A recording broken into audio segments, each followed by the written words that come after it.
Bienvenidas y bienvenidos a nuestro primer episodio del podcast En Tribu.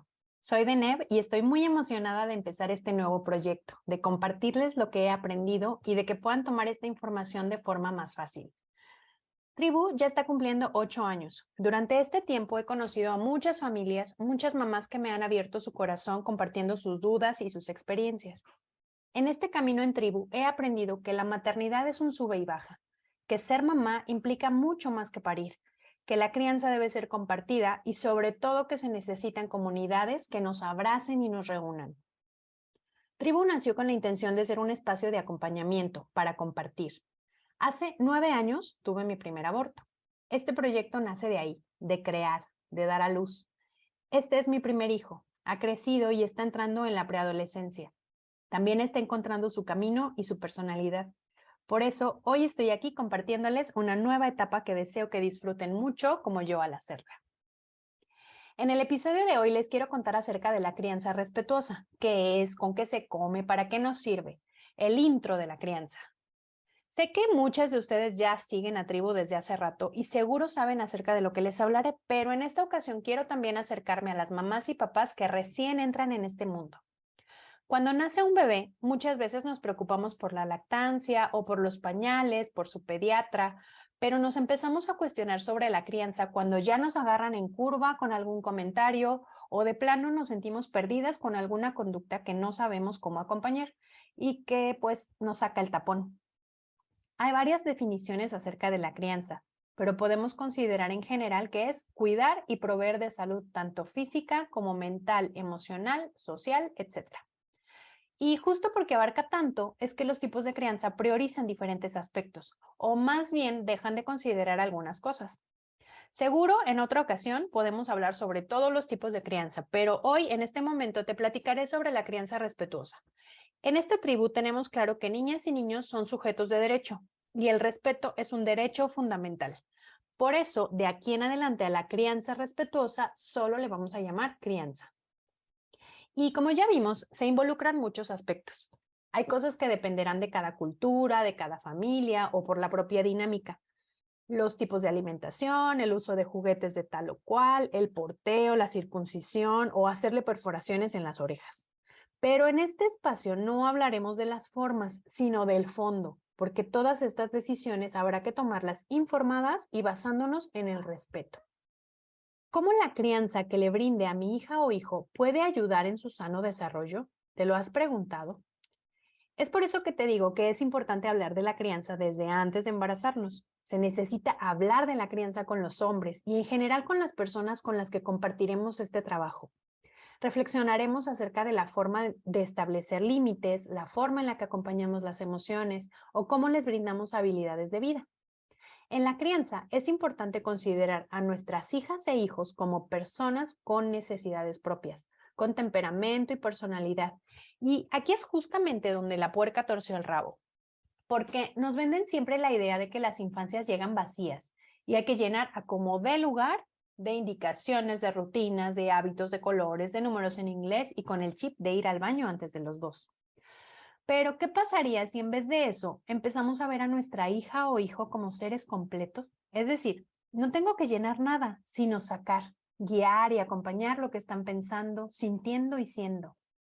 A veces estamos tan ocupadas intentando moldear a nuestras hijas e hijos que nos olvidamos de ver realmente quiénes son y de alentar su verdadero ser. Cuando somos madres o padres, tenemos varios duelos, entre ellos el de la hija o hijo que soñábamos para empezar a aceptar a quien realmente tenemos. Suena medio dramático, pero piensa todas las veces que has intentado modificar una de sus conductas y pregúntate la verdadera razón de querer hacerlo. Ahora, hay algo importante dentro de todo esto y es reconocer que no hay una técnica para criar, simplemente no hay manuales.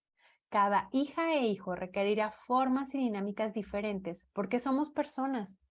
La crianza no significa leer a Carlos González y seguir paso a paso lo que ahí te dice.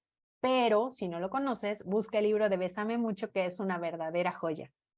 Entonces, retomando, la crianza que estamos buscando va más allá.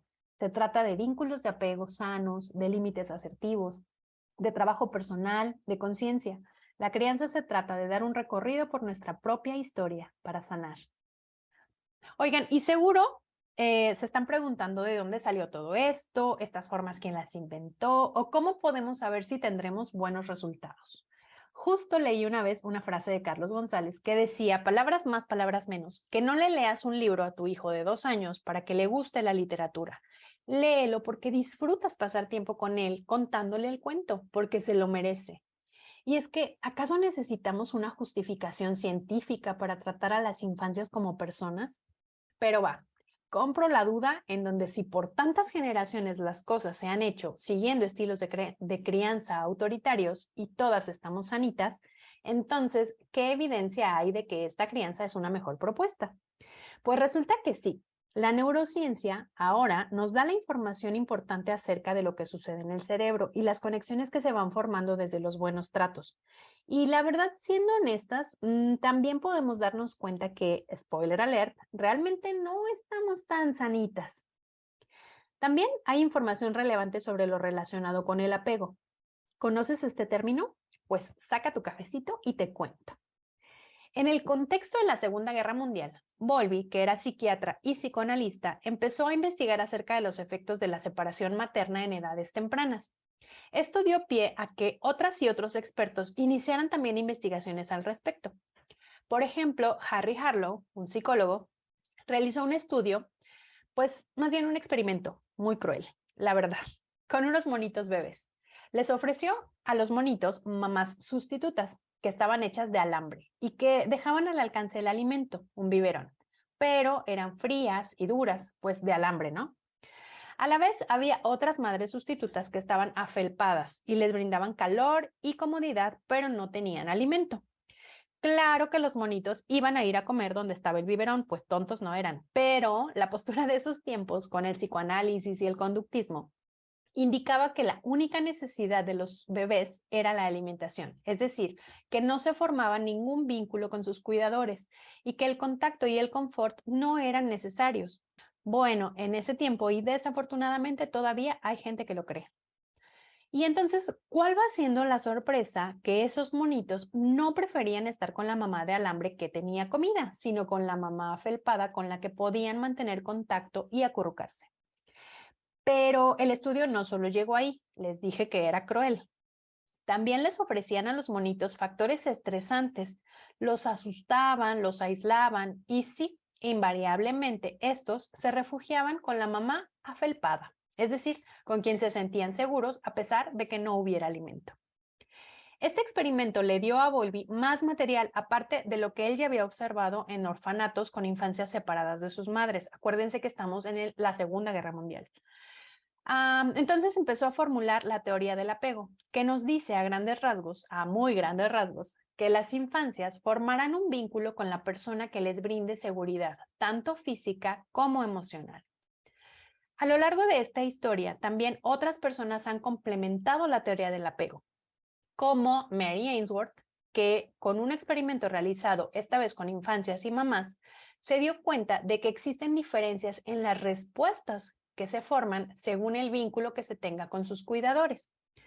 En este ejercicio, las madres abandonaban la sala donde se encontraba su hija o hijo y acto seguido ingresaba una persona extraña. Con este experimento y las respuestas que tenían las infancias, Ainsworth determinó las conductas que señalaban un apego seguro y separó otras conductas como apegos inseguros o apegos, más bien apegos inseguros y que son evitativos y ansiosos. Y después se agregó el apego desorganizado.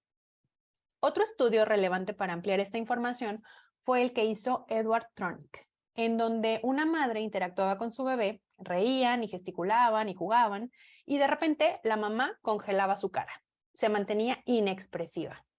El bebé buscaba constantemente recuperar la conexión con su madre sin lograrlo, y esto lo llevaba a un estado de angustia y estrés. Este experimento me produce mucha ansiedad tan solo de verlo. Tronick resaltó la importancia que tienen el vínculo y la interacción social en el desarrollo y bienestar de las infancias. Seguimos explorando acerca de los efectos de los vínculos, las emociones y las relaciones, pero tomando en cuenta esta información, sabemos entonces que la falta de sensibilidad, acompañamiento o falta de empatía no tiene justificación en la crianza.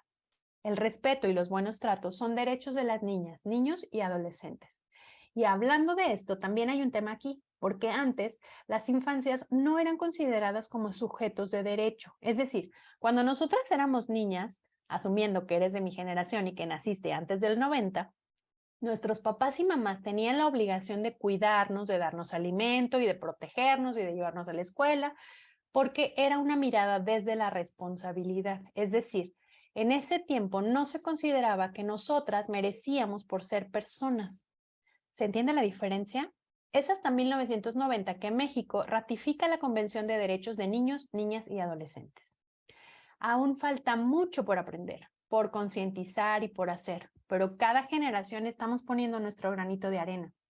Mi deseo es que las siguientes generaciones puedan reconocer que son personas merecedoras de amor y de respeto, que son valiosas. Así que de esto se trata este espacio. Acá encontrarás información relevante sobre disciplina positiva, sobre maternidad, crianza, emociones, autocuidado, salud mental y sobre todo acerca de la importancia de criar en tribu. Recuerda seguirnos en tribu.asesorías de crianza y suscríbete para recibir las actualizaciones de nuevos episodios. Muchas gracias por escucharme. Me encantó estar en Tribu contigo. Hasta luego.